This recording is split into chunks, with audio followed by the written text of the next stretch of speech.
शाम के 7 बज रहे थे और सभी इंतज़ार में थे मामा के। मामा अपनी पूरी टोली के साथ ढोल नगाड़े की मधुर ध्वनि के साथ झूमते नाचते हुए गेट पर पहुंच गए और समस्त मेहता परिवार उनके स्वागत के लिए खड़े थे। मामा का आना शादी का मुख्य आकर्षण होता है। वह मुख्य विशेष के रूप में मामा का स्वागत किया जाता है। मामा के रिबन काटने के बाद शादी समारोह औपचारिक रूप से शुरू होता है।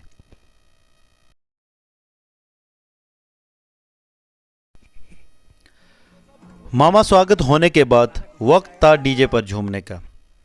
दूल्हे के दोस्त व अन्य रिश्तेदार डीजे पर झूमने लगे और मैंने भी डीजे पर अपने यार दोस्तों के साथ नृत्य का आनंद लिया।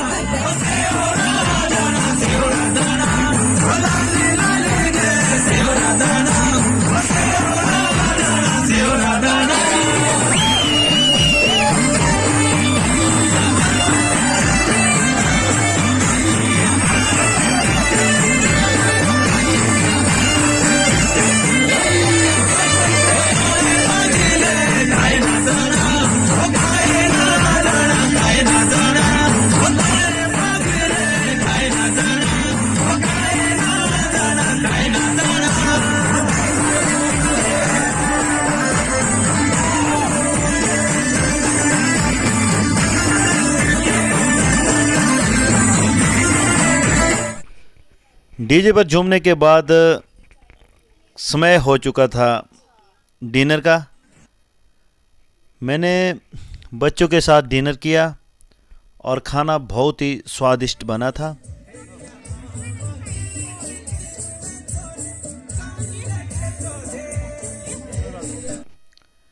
खाना खाने के बाद मैं दूल्हे के पास गया।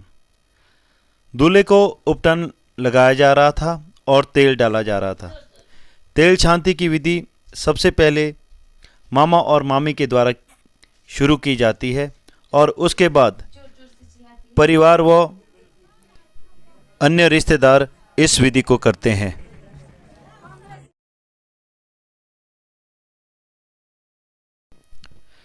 तेल छानती का कार्यक्रम चल रहा था। रात्रि के लगभग 11:30 बज चुके थे। काफ़ी समय हो चुका था और मैं आराम करने घर निकल गया क्योंकि सुबह बारात में भी जाना।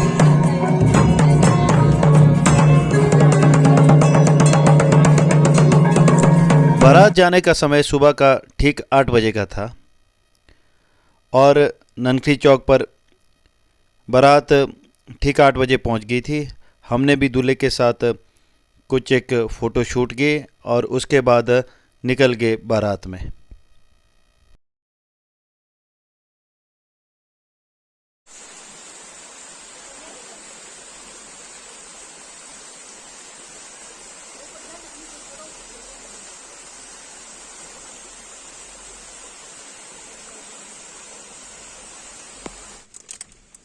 और हम इस समय आधे रास्ते में पहुंच चुके हैं। यहाँ से लगभग अब 1-8 घंटे का सफर रह चुका है। ये मेरे साथ सुमन, बबीता, शानू, इन्होंने आज मेरी कंपनी ज्वाइन की कि आपके साथ चलना है भैया।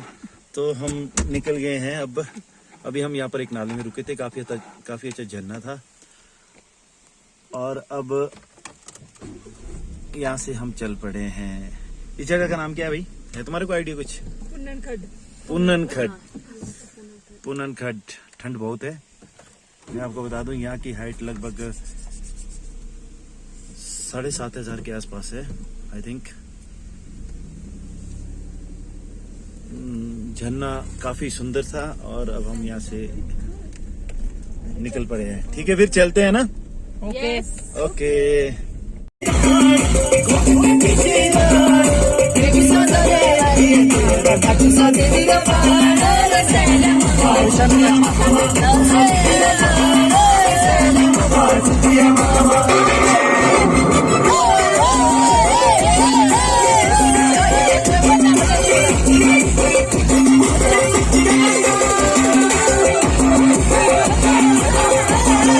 खूब एंजॉय दोस्तों, एंजॉय करो एंजॉय।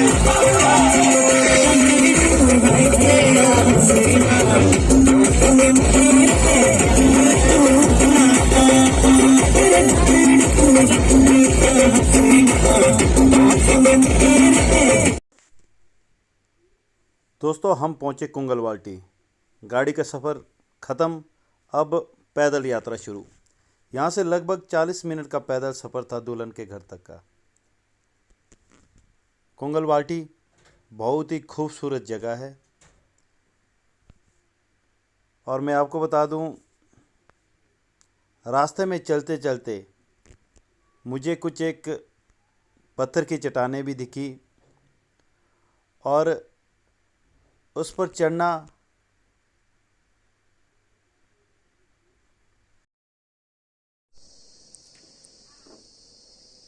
मैं इस समय ऐसी जगह पे हूँ जहाँ पर आपको ये पत्थर की चट्टान दिख रही है। मुझे इस पे चढ़ना है और मैं कोशिश करूँगा कि मैं इस पे चढ़ पाऊँ या नहीं। और उसके बाद यह दूसरी चट्टान है, इस पे चढ़ना थोड़ा मुश्किल है, फिर भी कोशिश करूँगा क्योंकि रास्ता नहीं है। तो यू कैन सी, आप देख सकते हैं मैं चढ़ने की कोशिश कर रहा हूँ और मैंने यहाँ तक मैं पहुँच चुका हूँ। और यहाँ से जो खूबसूरत दृश्य दिखता है वो दिखता है सामने जो गांव पड़ता है, ये मुंदर गांव पड़ता है, ननकी से लगभग 3-4 किलोमीटर की दूरी पे। तो दोस्तों इस चोटी पे चढ़ना थोड़ा मुश्किल सा है, बट मैं कोशिश कर रहा हूँ, मैं कोशिश करूँगा यहाँ पर चढ़ने की।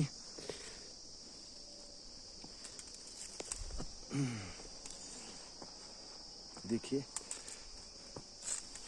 आप देख सकते हैं और फाइनली मैं यहाँ पर आ गया हूँ। तो मैं इस चोटी पर पहुँच चुका हूँ। देखिए यहाँ से खूबसूरत दृश्य।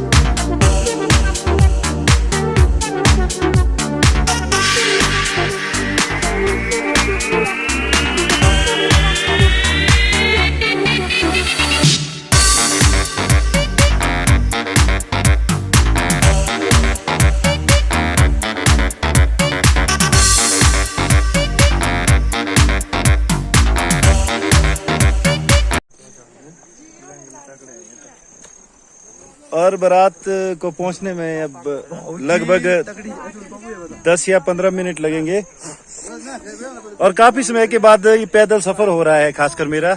और मेरे साथ देखिए आप सब सारे बाराती, और दूल्हा भी पैदल है बेचारा, क्या करे, घोड़े का इंतजाम नहीं है, पलकी का इंतजाम नहीं है। लगभग आधे घंटे का रास्ता पैदल सफर करना पड़ रहा है। और दूसरी बड़ी बात यह है,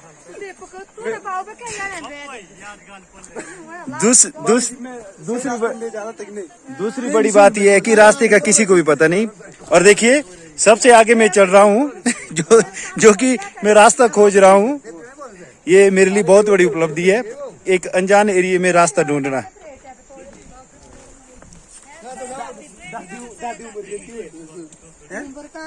अब दूल्हा राजा से कुछ पूछते हैं कि आप हेलो हम कुछ में चलते शावरी भी पैंट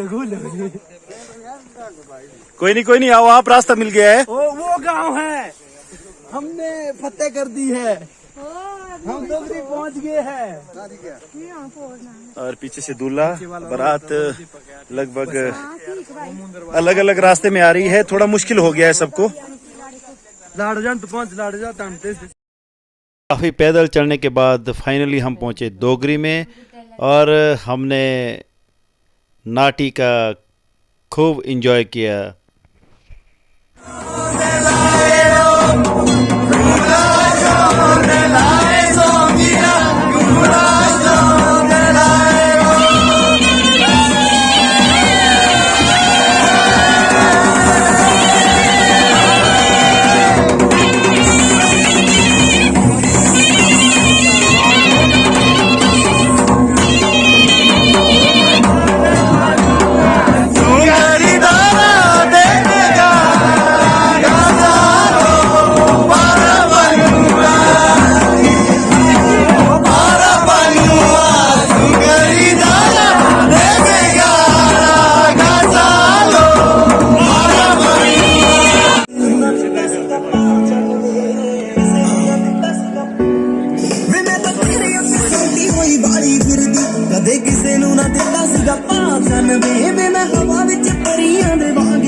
सारा पिंड देखो खड़के जिस दिन तेरा मेरा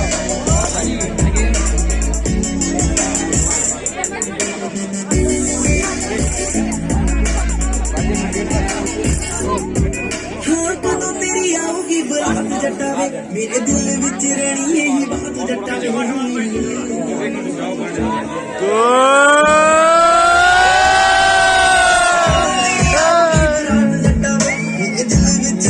कंजूसी मुंडिया करीना कंजूसी मुंडिया मैनू भारी नहीं जदे तू पास होया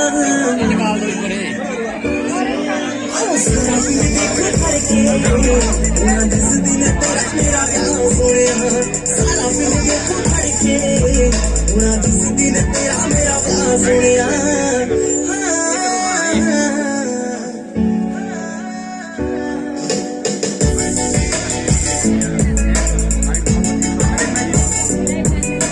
ਬੇਬੇ ਬਾਪੂ ਕਦੋਂ ਦੇ ਮਨਾਈ ਫਿਰਦੀ ਮੁੰਡਾ ਮਾਣਕਾਂ ਦਾ ਬਾਹਾਂ ਤੇ ਲਿਖਾਈ ਫਿਰਦੀ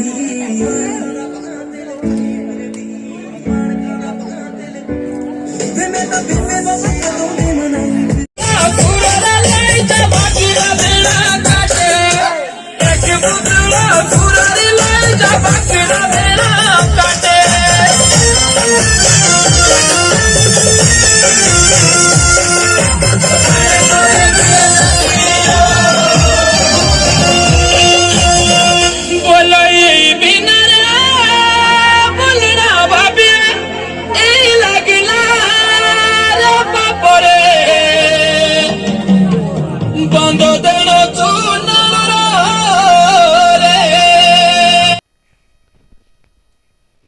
जैसे हम दुल्हन के घर में पहुंचे उसके बाद एक टेंशन थी वापसी जाने की, और अब वो डर सता रहा है क्योंकि पैदल बहुत चलना पड़ रहा था। लगभग 1-1.5 घंटे का पैदल सफ़र। शादी से हम वापस पहुंच चुके हैं इस समय कुंगलवाटी। काफी लंबा सफर था पैदल चलने का, और मैं आपको बता दूं खासकर मुझे तो बहुत आनंद आया, और थकान हुई, हल्की सी थकान हुई, परंतु डेली एक्सरसाइज करने का यही फायदा है। और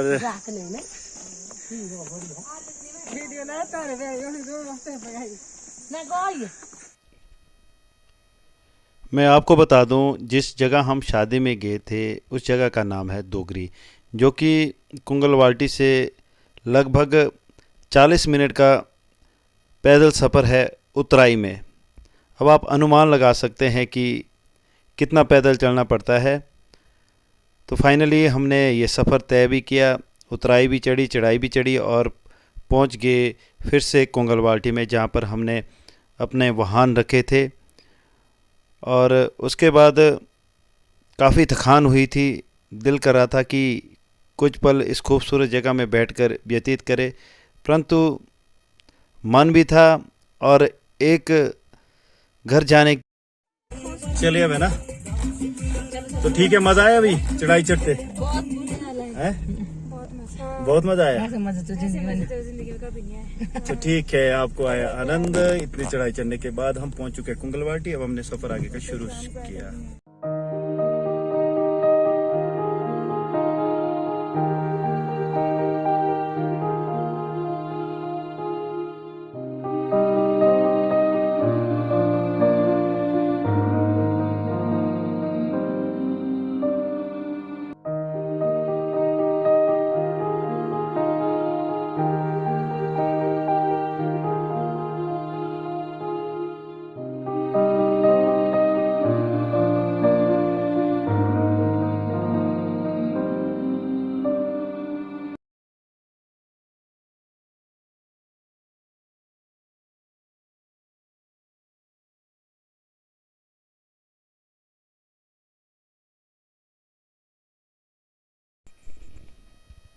रात्रि के ठीक 8 बज चुके थे।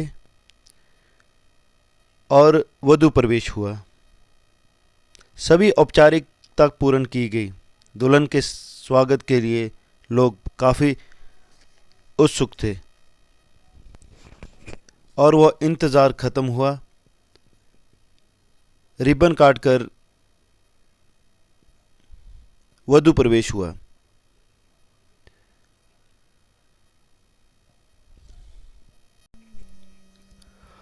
और बारात में आए हुए सभी जनों का खूबसूरत स्वागत किया गया और इसके बाद शादी की जो अंतिम रस्म होती है, जहाँ पर दूल्हे के माता के द्वारा दूल्हा और दुल्हन का स्वागत किया जाता है, पूजा की जाती है और यहाँ पर दूल्हा और दुल्हन की पूजा की जा रही है दूल्हे की माता के द्वारा। और इस तरह से ये शादी लगभग संपन्न। मेरा दोनों वर वधू को आशीर्वाद, उनका वैवाहिक जीवन सफल हो और आपसी तालमेल संपूर्ण ज़िंदगी में बना रहे। तो दोस्तों, आप ज़रूर कमेंट करके बताएं कि आपको ये वीडियो कैसा लगा और मेरे वीडियो को ज़्यादा से ज़्यादा शेयर करें, लाइक करें और जिन्होंने अभी तक मेरा चैनल सब्सक्राइब नहीं किया है उनसे निवेदन है कि मेरा चैनल सब्सक्राइब करें। Thank you so much.